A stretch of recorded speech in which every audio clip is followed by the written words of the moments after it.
The importance of body awareness. Whether it's weight issues, skin rashes, adult acne, bloating, digestion issues, fatigue, sensitivities to food, allergens to food, or just an overall feeling of being off. All of these different aspects are actually just symptoms of something that's underneath that. And the more in tune that we become with our bodies, the more we become aware of what it needs to operate at its best. You see, one of the issues here in the Western world is the fact that a lot of us, and I'll speak specifically to men, are disconnected from our bodies. Because we have this belief that we need to continue to push, continue to go, continue to strive. And there's a beauty in that. There's a beauty in that masculine energy. But there can also be a detriment to that whenever the pace in which we're going is ultimately breaking our bodies down, and it's not sustainable.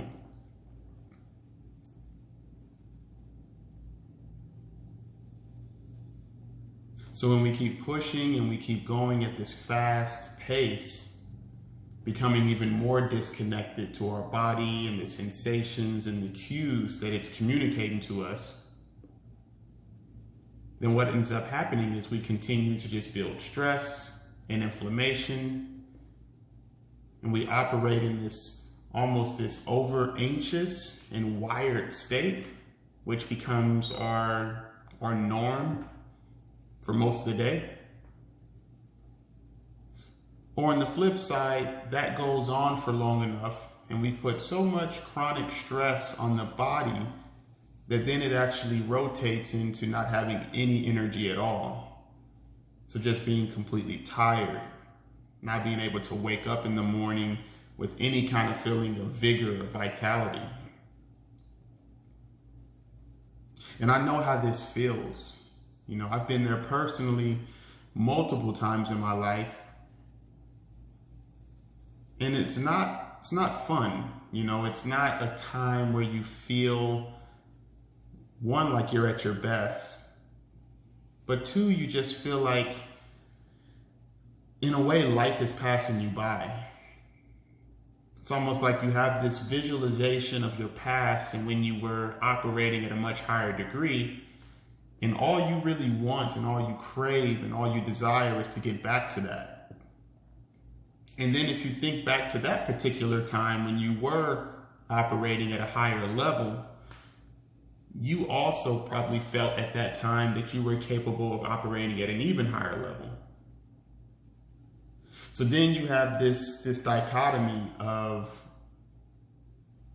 if I think about my past and how I was operating, even back then, I may have been a bit anxious, but now in the present moment, with me seeing where I'm at, and I know that it's not even close to operating at a functional level that I know is good for me, it probably induces even more anxiety. And one of the toughest things, especially when you're wired ambitiously, and you're someone who's an active pursuer of goals and you live life striving to do your best and to show up powerfully and responsibly, whether it's in your profession, whether it's in your partnership, if you have kids, with those kids, or obviously a mixture of all three. It's a bit challenging, and there's this underlying just pit that you feel because you know deep down you're capable of more, but you feel stuck. And if we have no awareness of how our bodies are supposed to feel whenever we are operating at our best,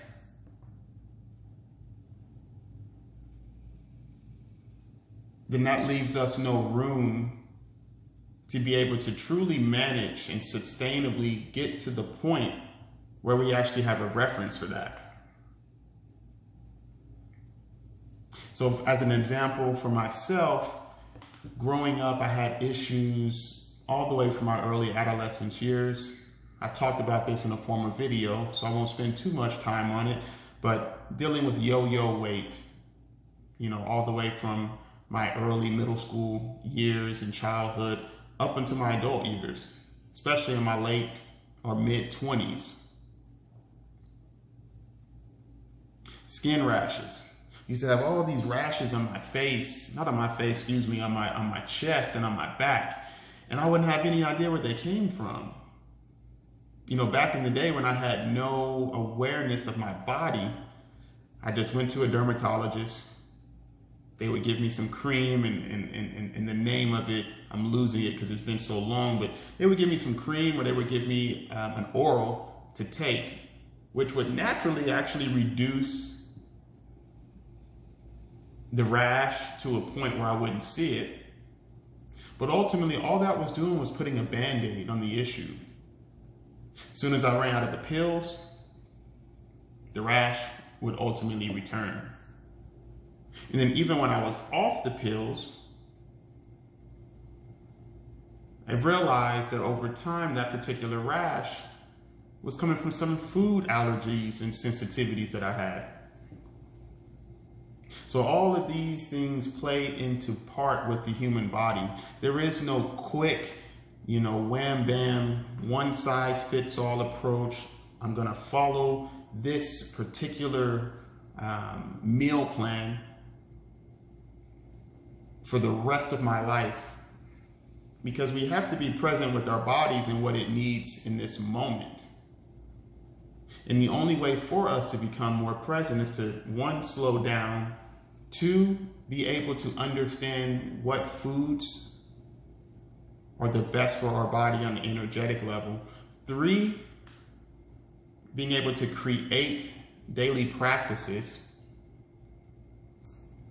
that give us the upper hand in regards to prioritizing our health and our energy and our mental and physical areas that ultimately are responsible for how we show up each day and how much energy we have and how we are able to do the things that we love, as well as show up for the responsibilities that each and every one of us have.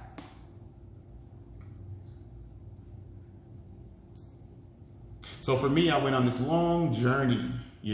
My background, my undergraduate studies, my bachelor's is in exercise science. I've always been fascinated about the anatomy and physiology, and as a former athlete, just having this inclination of really wanting to understand the body, even from a very young age.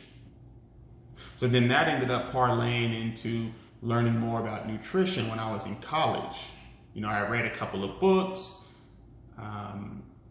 regarding diets and things like that, and I said, this is interesting. I want to look deeper into this and try certain of these aspects out.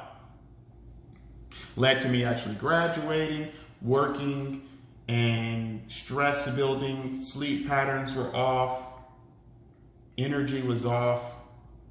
I ended up really getting into yoga and meditation and mindfulness. Left the country to go through an actual teacher training for both, to calm the mind down, to reduce stress in the body. Also went through a eating psychology program, which links not only the nutritional science of food, as well as the psychological elements of us as a human species, but also that with our relationship to food, and it fuses that gap and puts them together. Because here's the thing, a lot of people with this information age, a lot of people know what to do, quote unquote. You can go to Google and you can put this in and you can see this guide, and you can have some person saying, this is the best one, that's the best one. And you have all this information, but it's just input coming from so many different areas that the brain, which may already be in a survival state, if you're not getting enough sleep, if your energy is down, if you're not feeling like you are really relaxed and well adjusted to life and some of the different things that you're going through, But then also, you're supposed to take all of that external input and pick what the best is for you without necessarily having the time to do your research and without necessarily even having the awareness of your own body. And again, as a man, this was something that I dealt with from a very young age, and again, put me on this journey. And then what I also learned, so I went through the yoga, the mindfulness training. I also went through the eating psychology that I mentioned, had the exercise sports science background. But then I realized on a scientific and on a cellular level that I really wanted to understand how that may show up in the body. So I went through another training called functional diagnostic nutrition, where you actually learn the physiological elements of the body to a degree that you're able to see where stresses are starting. So we're talking about learning about food allergies and running different advanced labs on food sensitivities, liver functioning, metabolic functioning, seeing all the different areas within one's body that may be off balance, as well as those different stressors that you're not going to see just from switching or trying one diet and going to the next. No, it'll actually show you. You know, taking a food sensitivity test, it'll actually show you what foods are producing inflammation in the body. So the thing to continue to remember about the whole entire process, if you don't take anything else from this video, take away this particular aspect. It is an absolute necessity to slow down. And it may feel like we don't have enough time. You may say, you know what? I'm already waking up early. I already have a ton of work responsibilities. I'm already feeling like there's not enough time in the day. So how in the heck am I going to slow down? But believe it or not, slowing down and becoming intentional on what it is that you desire, what it is that you want, how you want to take care of yourself, making that a priority, it actually increases time throughout your day. You produce less stress hormone. You start to be able to tap back into the creative flow that you know and you've seen before that deeply resides inside of you. And most important, you become so uniquely aware of your individual body, how it operates on a cellular level, and what it needs in order to be fueled and perform at its best, that you have this complete transformation. So since you have this complete transformation, the opportunity for it to be sustainable is so much greater. Because one, you're not making decisions from a stressed state. You're going along with the flow. You're slowing down. You're listening to those cues. You're becoming aware of what those cues are. And from there, we're able to take our next step and be able to show up in our most authentic version.